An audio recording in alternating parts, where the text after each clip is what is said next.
Shubhodaya Sarvebhyah. Good morning, students. Welcome to All Force e-learning Sanskrit program. నిన్న మనం చూసాం దయాళుః దానశీలః నాగార్జునః. కవిః PV కానే. Writer name is P.V. Kane Panduranga Vamana Kane. So the lesson Dayaluhu Danashilaha Nagarjunaha was extracted from the book Samskrita Gadyavalihi, which was written by P.V. Kane. So చూసాం, పాఠంలో సగం అంశం అయిపోయింది. పూర్వం చిరాయు అనే నగరంలో చిరాయు అనేటువంటి రాజు ఉండేవాడు. ఆ రాజుకి దయాగుణం కలిగినటువంటి, దానగుణం కలిగినటువంటి, రసాయన శాస్త్ర జ్ఞానము కలిగినటువంటి నాగార్జునుడు అనే మంత్రి ఉండేను. ఆ నాగార్జునుడు సర్వ ఔషధ జ్ఞానం కలవాడు.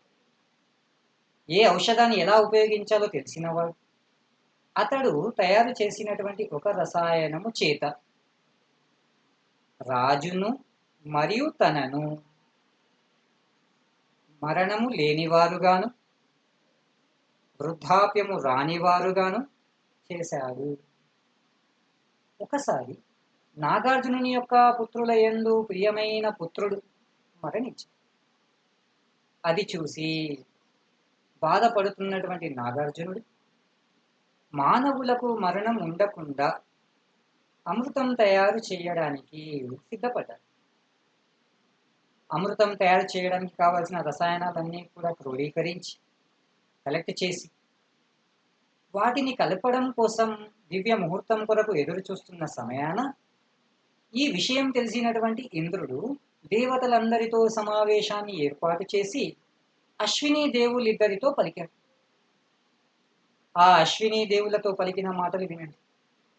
ఓ అశ్విని దేవుళ్ళారా, మీరు భూలోకములో నాగార్జునుని దగ్గరికి వెళ్ళి నా యొక్క ఈ సందేశాన్ని నా మాటలుగా అతనికి అందించాడు. సందేశం వినండి. ఓ నాగార్జునుడా, నువ్వు ఒక మంచి మంత్రివై ఉండి ఇలాంటి అధర్మ కార్యము ఎందుకు ప్రారంభించావు? నువ్వు ఇప్పుడేమైనా బ్రహ్మదేవుణ్ణి ఓడించాలనుకుంటున్నావు?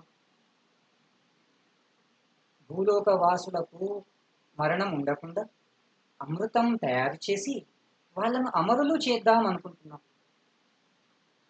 ఇలా మానవులు అమరులైతే మానవులకి దేవుళ్ళకి తేడా ఏముంటుంది? అంతేకాదు నాయన, ఈ సృష్టి చక్రం ఏదైతే ఉందో ఆగిపోతుంది.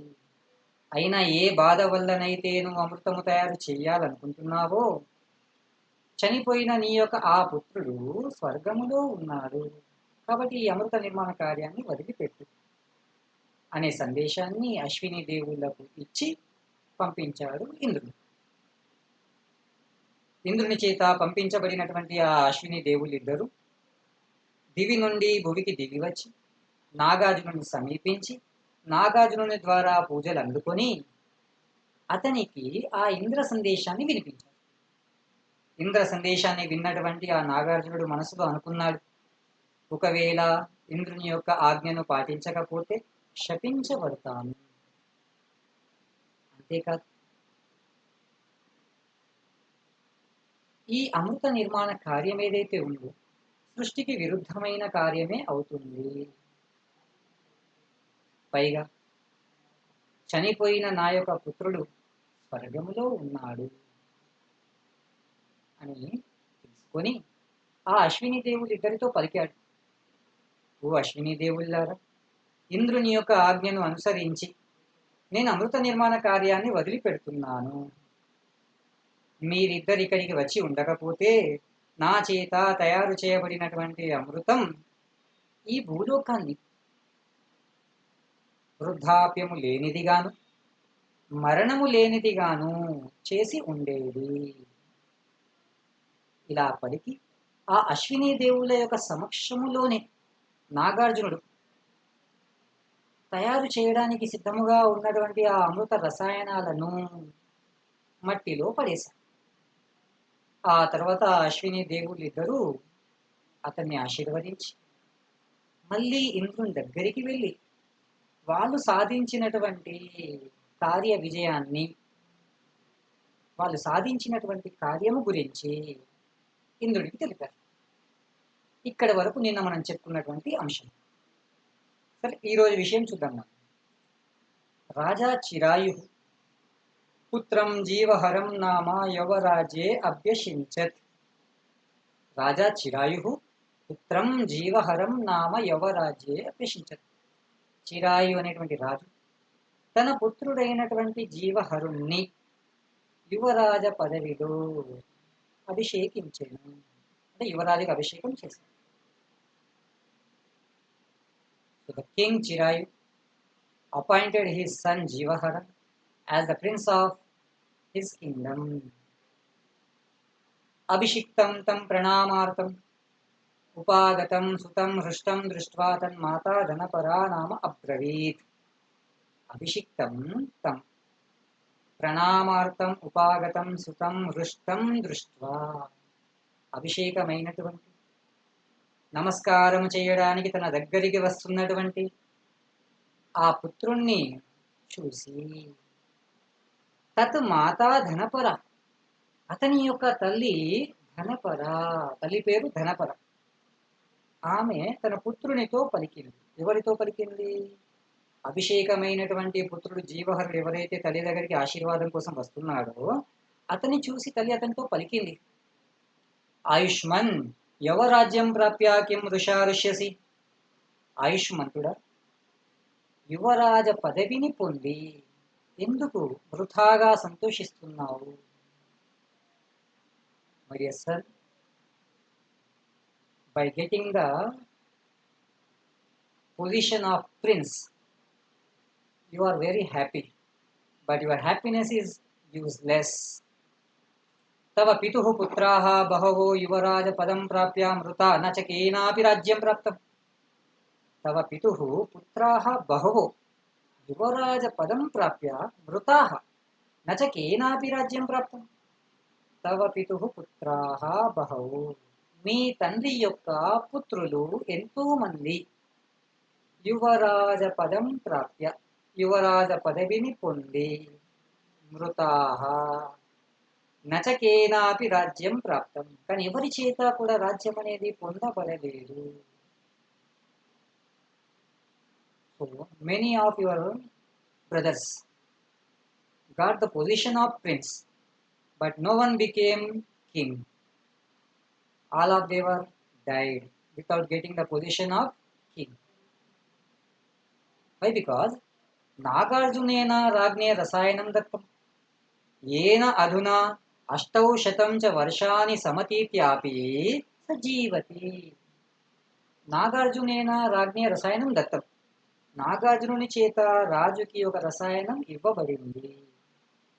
ఏనా, ఏ రసాయనమైతే ఇవ్వబడిందో దాని చేత అధునా, ఇప్పటికి, ఈ రోజటికి 800 చ వర్షాని, 800 చ వర్షాని 800 సంవత్సరాలు సమతీత్యాపి గడిచినప్పటికీ సజీవతి, అతడు జీవించే ఉన్నాడు.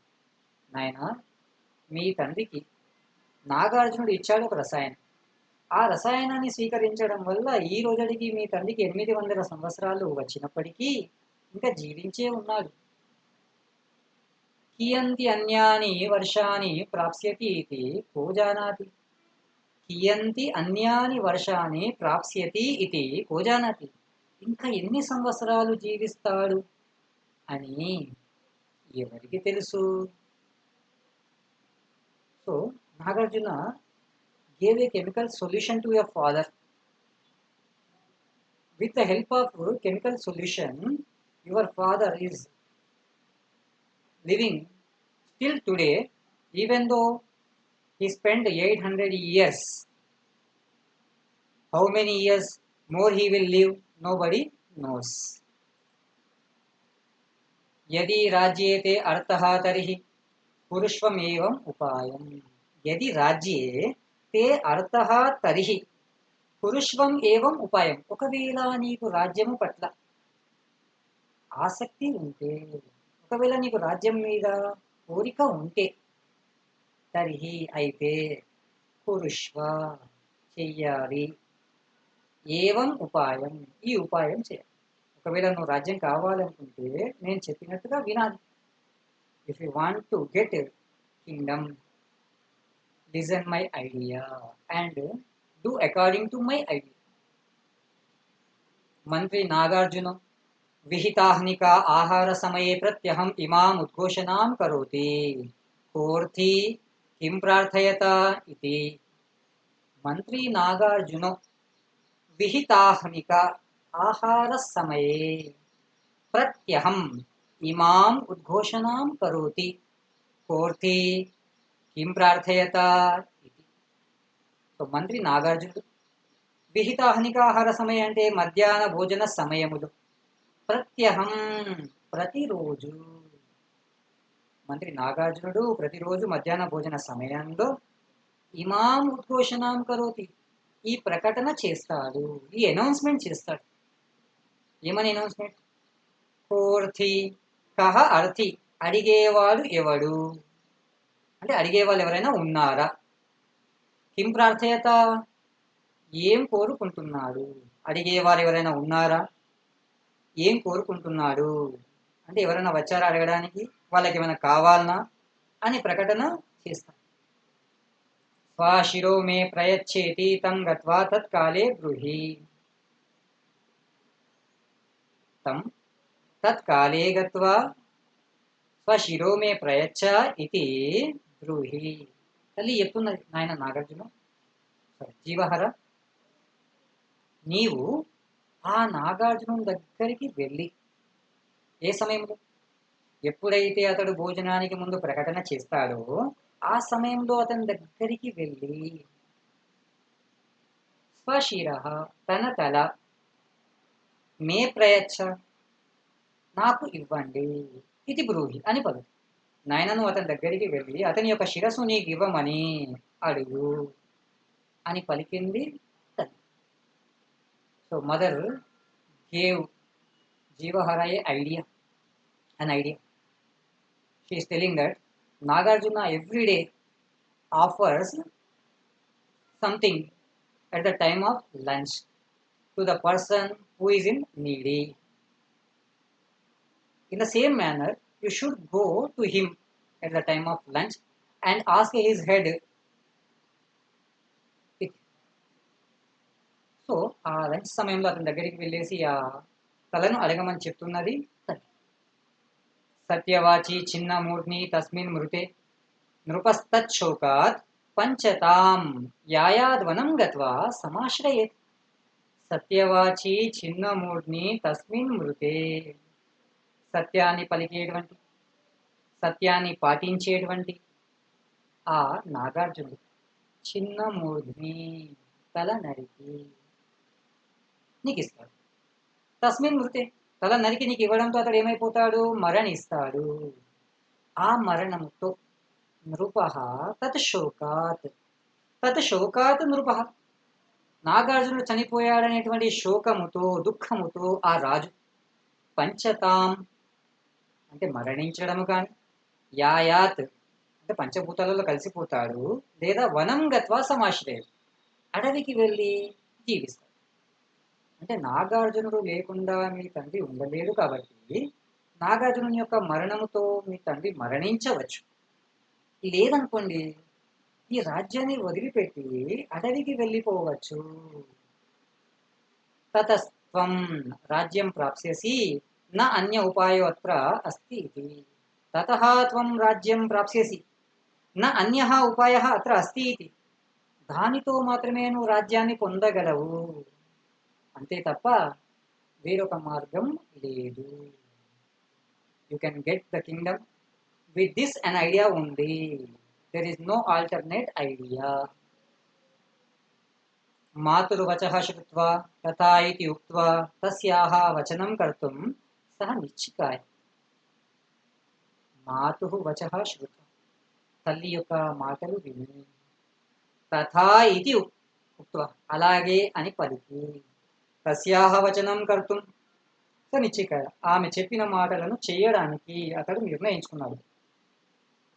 By listening the words of mother he decided to do in the same way. కష్టం బత రాజ్యలోభో బాంధవ స్నేహం అతివర్తతే.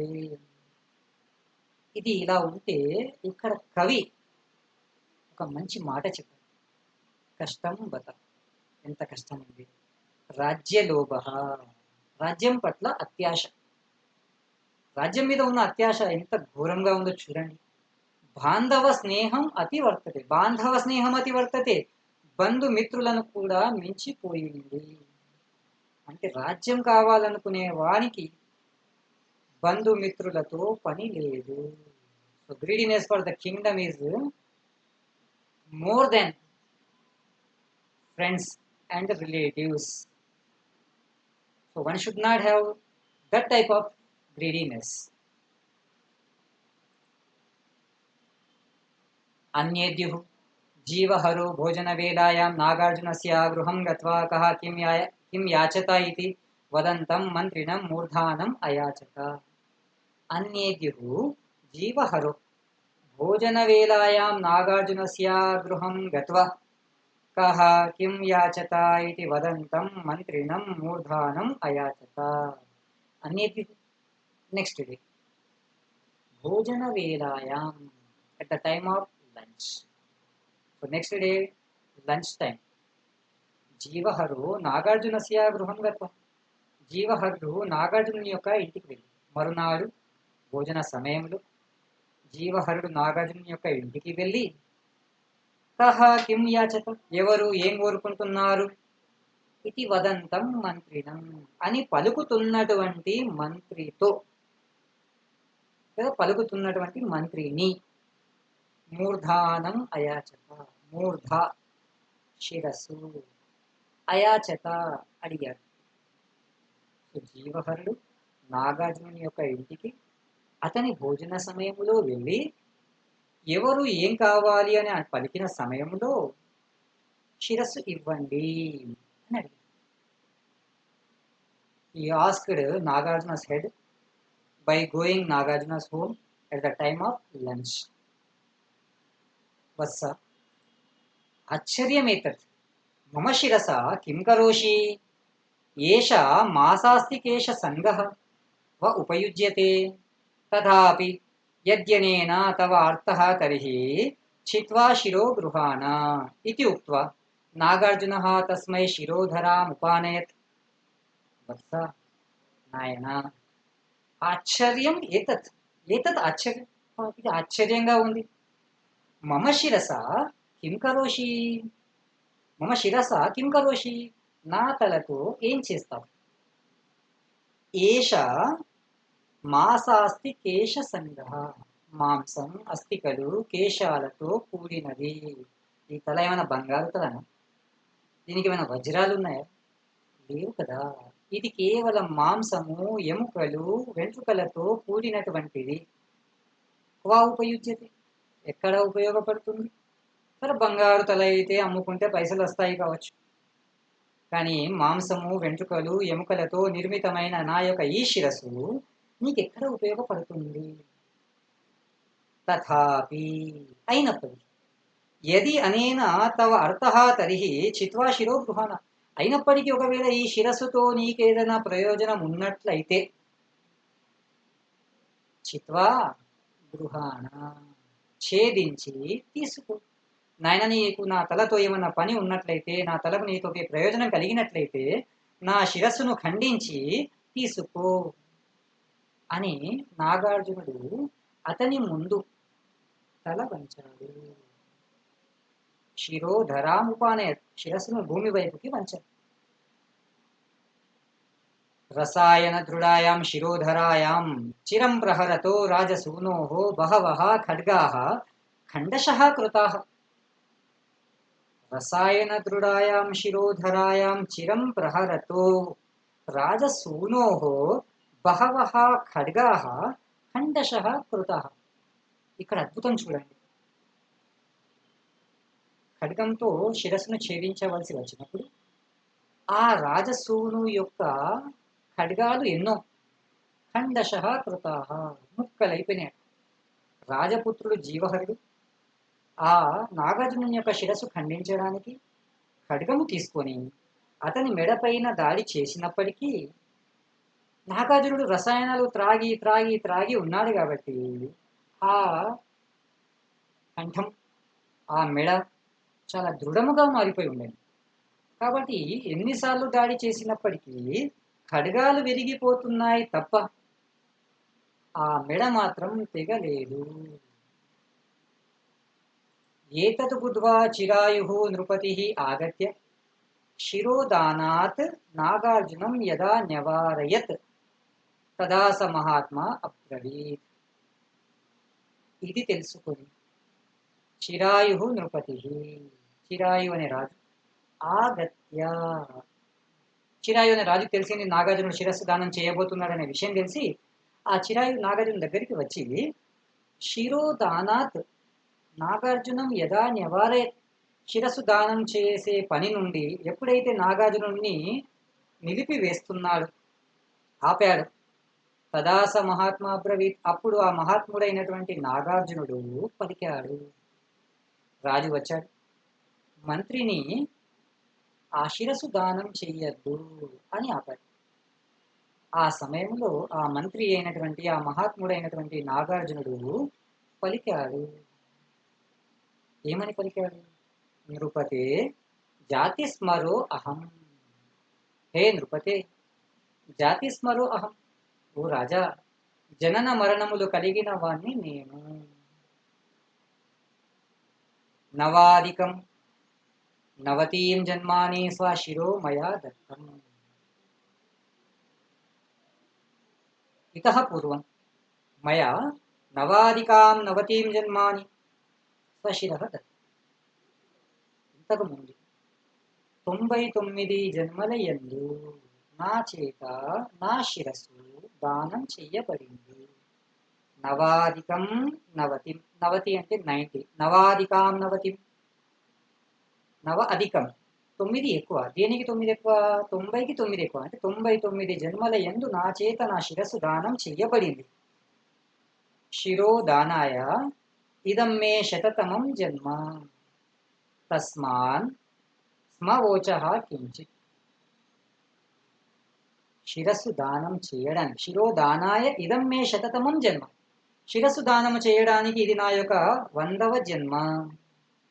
తస్మాత్, కాబట్టి, మా స్మవోచః కించిత్, మా వోచః కించిత్, ఏమి పలకకండి, నన్ను ఆపకండి. 99 రన్నులు కొట్టి ఒక్క రన్ కొడితే సెంచరీ అయిపోతుంది అనేవాడిని 99కి అవుట్ అయిపోతే ఎలా బాధపడతాడు?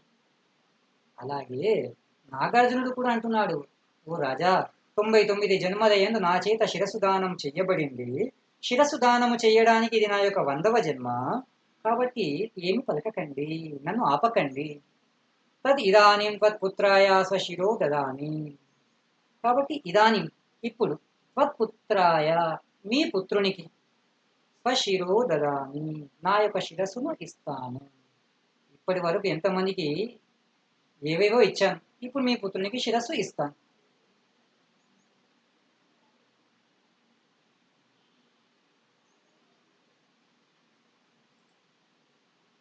తదిదానీం త్వత్పుత్రాయ స్వశిరో దదామి, కాబట్టి ఇప్పుడు మీ పుత్రునికి నా శిరస్సును ఇస్తాను. త్వన్ముఖాలోకనాయేవ విలంబ ఏష కృతో మయేతి.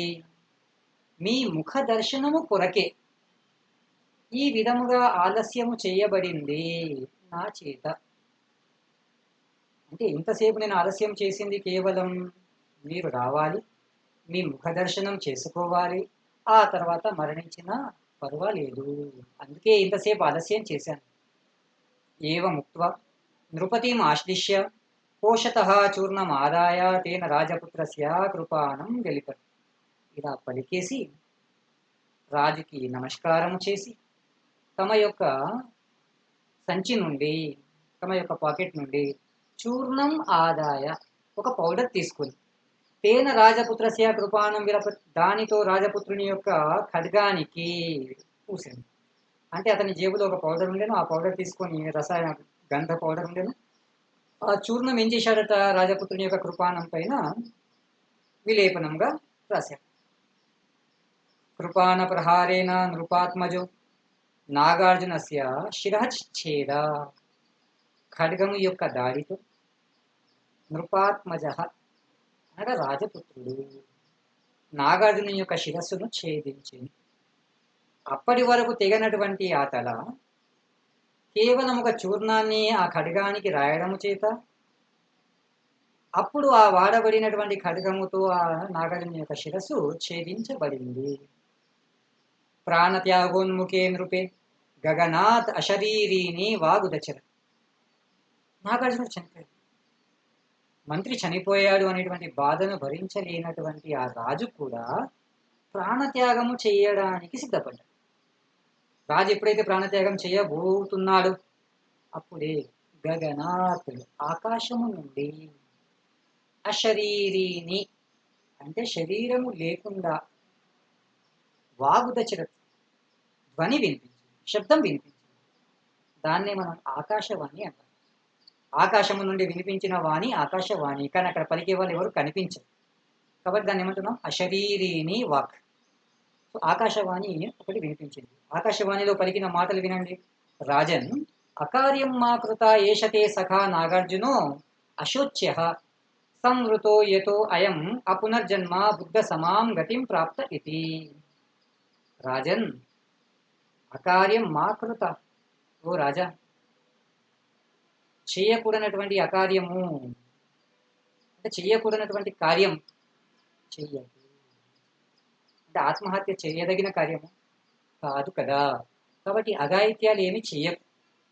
ఏషతే నాగార్జున అశోచ్య, ఈ యొక్క మిత్రుడు ఎవరైతే ఉన్నాడో నాగార్జునుడు శోకించవలసిన వాడు కాదు, అతని గురించి బాధపడవలసిన అవసరమే లేదు. ఎందుకు లేదు?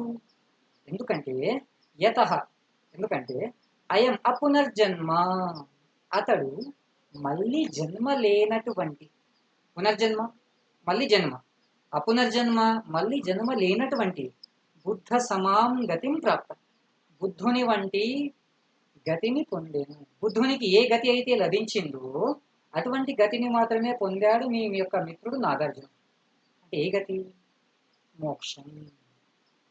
సో మోక్షం ఎవరైతే పొందుతారో వారికి మళ్ళీ జన్మ అంటూ ఉండదు. మనం సహజంగా వింటుంటాం, మరణించిన వాడు తిరిగి జన్మిస్తాడు. అంటే ఇక్కడ జన్మించకుండా కూడా ఉండే అవకాశం ఉంది. అది కేవలం పుణ్యాత్ములకు మాత్రమే సాధ్యపడుతుంది. మానవుడు తాను చేసినటువంటి పుణ్యకర్మల చేత శాశ్వతంగానే స్వర్గంలో స్థానాన్ని సంపాదించుకోగలుగుతాడు. దాన్నే మనం మోక్షం అంటాం. అంటే ఈ ఆత్మ ఆ పరమాత్మలో లీనమైపోతుంది. దాన్నే మనం మోక్షంగా భావిస్తాం. ఏతచ్చుత్వా సా చిరాయు నృపో మరణ వ్యవసాయాద్ విరమ్య శుచా రాజ్యం త్యక్త్వా వనమాశిష్రాయ. ఇది విని ఆ చిరాయు అనేటువంటి రాజు మరణ వ్యవసాయాద్ విరమ్య, మరణ క్రియ నుండి తప్పుకొని అంటే చనిపోవాలి అనేటువంటి ఆ ఆశను వదిలేసి శుచా పవిత్రమైనటువంటి శరీరముకు రాజ్యం త్యక్త్వా రాజ్యాన్ని వదిలేసి వనం ఆశిష్రాయ వనమును ఆశ్రయించెను అంటే సన్యాసాన్ని స్వీకరించు. అప్పటి వరకు రాజ్యంలో ఉన్నటువంటి ఆ రాజు చిరాయు నాగార్జునుని యొక్క మరణం తర్వాత ఇక రాజ్యంలో ఉండడానికి ఇష్టపడక పవిత్రమైనటువంటి ఋషి వస్త్రాలు ధరించి వనమునకు బయలుదేరి తపసా పరమాం గతిం చ ప్రాప. అక్కడ కఠోరమైనటువంటి తపస్సులు చేసి అతడు కూడా పరమ పవిత్రమైనటువంటి మోక్షాన్ని పొందెను. తత్పుత్రో జీవహరో రాజ్యమధితస్థం, అతని యొక్క పుత్రుడు జీవహరుడు కూడా రాజ్యానికి రాజయ్యాడు, రాజ్యాన్ని అధిష్ఠేపించాడు. జీవహరుడు రాజయ్యాడు తండ్రి వనవాసానికి వెళ్ళిన తర్వాత. తథాపి పితుర్వదం స్మరద్భిః నాగార్జున సుతైః అచిరేనైవ రాజ్యభేదం విదాయ సహ నిహతః. చిరాయు వెళ్ళిపోయాడు, జీవహరుడు రాజయ్యాడు.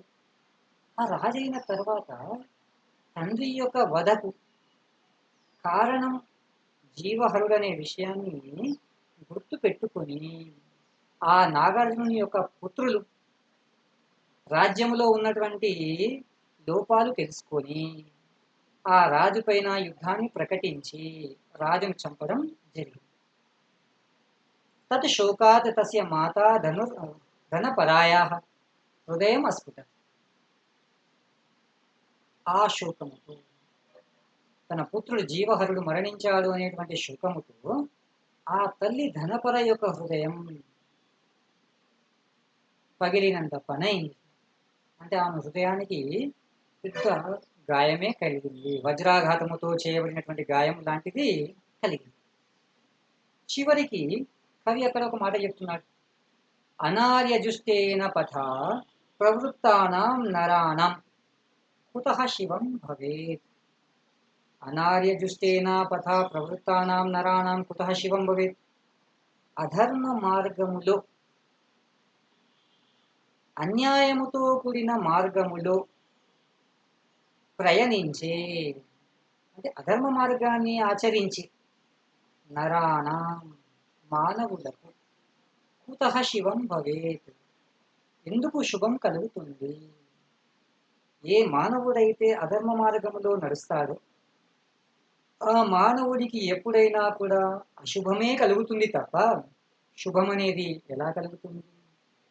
అంటే మనం ఏ పని చేసినా ఆ పనిలో మనకు శుభం కలగాలి అంటే మనం ఆచరించవలసినటువంటి మార్గం ధర్మార్గమై ఉండాలి.